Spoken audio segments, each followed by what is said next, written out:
Happy New Year! Happy New Year, guys. What's up, Shorty? Oh my God, no. You're my No, shorty. You're my shorty. no. But Totally, yes. Anything. you told me I should not call you Jesus. Pastor Terry on camera. So Have you seen the way the year has begun? I'm No. sure. Oh Lord. Shorty, but you're short. Or today Hey, you're hey. short. That's a lie, I'm right? taller than you. Hey, my boo. Happy New Year, guys. Yes. Thank you so much for joining us. And this is the Marriage Village, and this is our first video for 2022. 2020. 2022.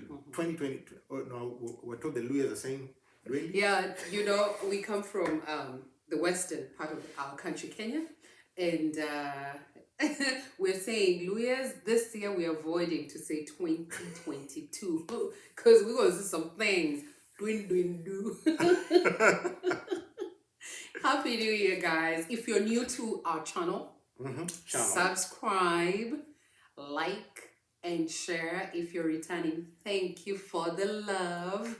And we promise to be giving you amazing content once a week. Keep it locked here every Friday. So what can you tell couples that have transitioned to the new year? Yes, being a new year, I can say three things. That is adapting, adjusting, and aligning. Because you realize that the past year has had its challenges, its ups and downs, and probably you are so hung up on the past. You've gone through certain things, and you're thinking, "Oh my God, this is the year that I lost a spouse. This is the year that I lost a relative. I lost a job, a child, or you went through something that was debilitating." And you just do not know, how am I going to move on? Maybe you're even questioning the existence of God in your life. And so that in itself can become so, it can cripple you. It can cripple you for making progress, because whatever it is that is going on internally will affect you physically. It will affect the relationship that you're having with your significant other. And so it's important to realize that you've moved into a new season. And in this new season, God is still there. He remains God. You may not have all the answers. Just like all of us, we don't have all the answers to very many things. But are you willing to adapt? Because if you don't adapt, then you're going to remain like that. The proverbial square trying to fit into a round. The proverbial square trying to fit in a round peg. Yeah. And the other thing is aligning. Now, you can, there's adapting and adjusting. And you remember this advice that we received from a man of God in Mombasa when he spoke at this premarital, it was, what is it called? It was like a premarital ceremony. Yes. Pre-wedding rather. Pre-wedding. And he said that one thing that he has learned, and he wanted to leave the couple that was getting married, is to adjust and adjust and adjust. Because one spouse can go through something, can go through a certain transition, can go through a certain change, and you're already stuck up you're in another phase. And so if you're hung up on the position that you're saying, this is me, and well, you do you, I'm going to do me. That in itself is going to become a problem, because you are failing to adjust to the current situation. Because if it were you, for instance, if you lost a job, or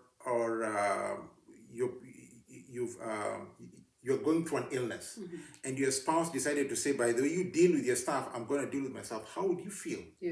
And so it's important to understand that in adapting, you get to adjust. So we've received a pay cut, and I'm saying we, it could be one spouse who's received a pay cut, but we're saying we because we believe that finances need to be in a common pool. So how do we adjust? What are some of the things we're going to drop? What are some of the things that we're going to start doing? Can I pick up an extra shift? Can I start a side hustle? Can we trust God for more, for increase, and things like that? So it's adapting and adjusting. And the final thing is aligning. So once you adapt and adjust, then you get to walk in alignment.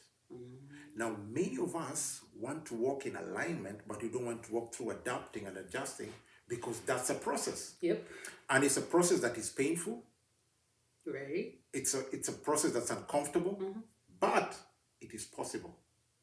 And that's now where God comes in rather.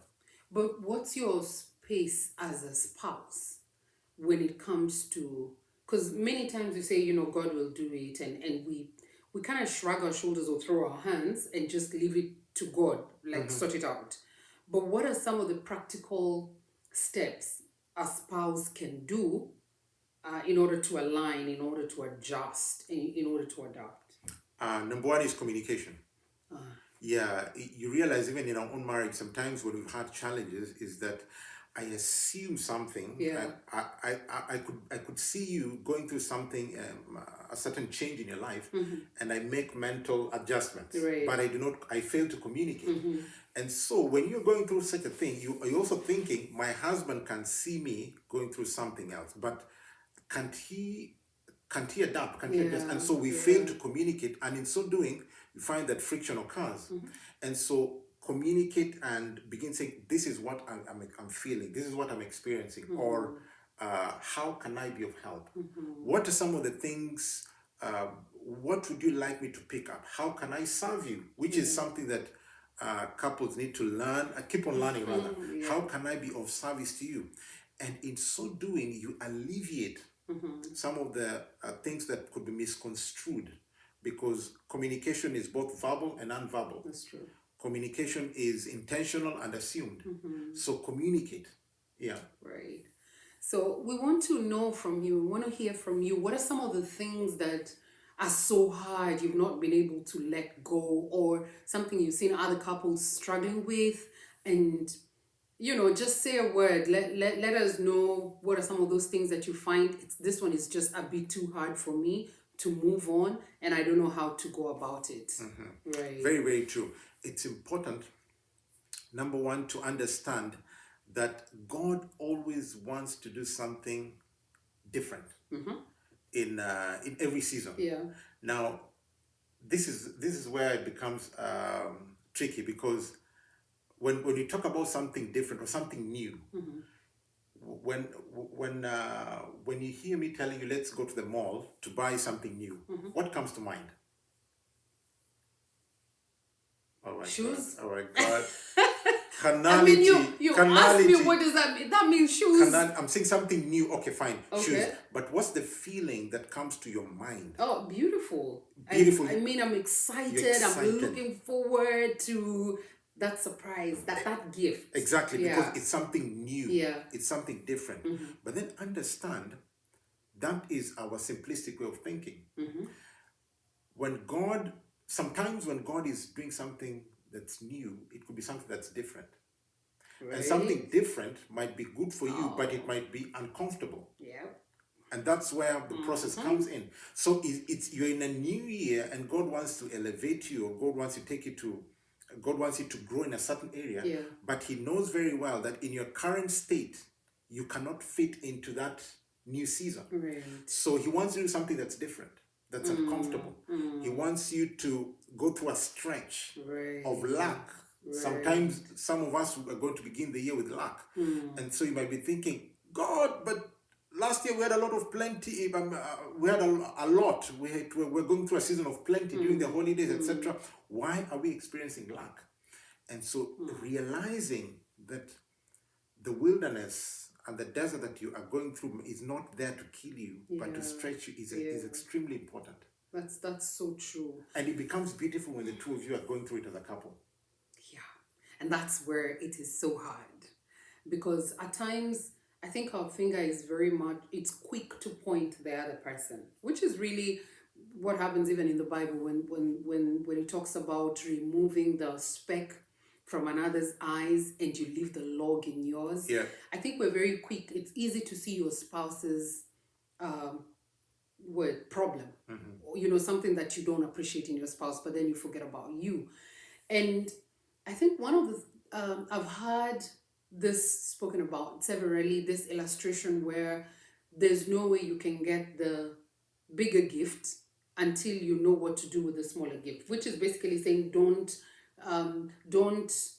small beginnings, appreciate where you are, appreciate the money that you have as a couple, instead of looking at you want the millions and it's okay for you to want that, but what are you doing with the thousands, with the hundreds that you have, the dollars? Stewardship. Exactly. Yeah, being a good so steward. Appreciating where you are, understanding that, hey, in this line, of greatness, because that's where we're all going to meet at the top. But on that, in the meantime, as I like to call it, in the meantime, what are you doing in the meantime before the set time, before the thing that you wanted to be manifest or it's given to you? Right. Right. So those are some of the things we want you to try and think about. Send us your questions or anything you'd like us to begin discussing. From next week, we are going to begin answering some of the questions we've been getting in our DMs, and it's going to be exciting. Share this with your family, with your friends, and let's build a village. Let's build a movement, and God bless you. All right, that's our time. So we will see you next Friday. Next Friday. All right. God bless you.